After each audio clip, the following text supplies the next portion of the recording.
যোৰহাটত দিন দুপৰতে দুটাকৈ চাঞ্চল্যকৰ ডকাইতিৰ ঘটনা সংঘটিত হয়। ৰহমান ৰোডত স্প্ৰে মাৰি এজন লোকৰ পৰা ডকাইতে লুটিলে নগদ ধন আৰু 2 লাখ টকাৰ সামগ্ৰী।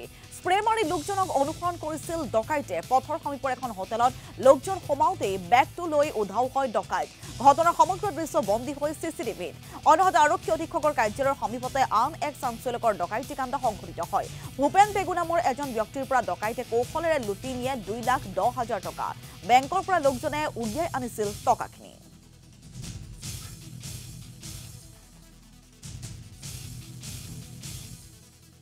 মই বাইকখন ইয়াতে ৰাখি পেলাই বেংকত গ'লোঁ।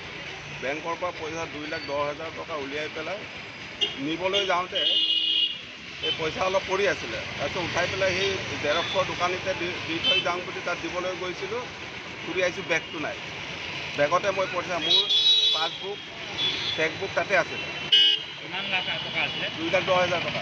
এইটো এছ পি অফিচৰ কাৰ্যালয়ৰ সন্মুখতে। আপোনাৰ নামটো কি? ভূপেন পেগু।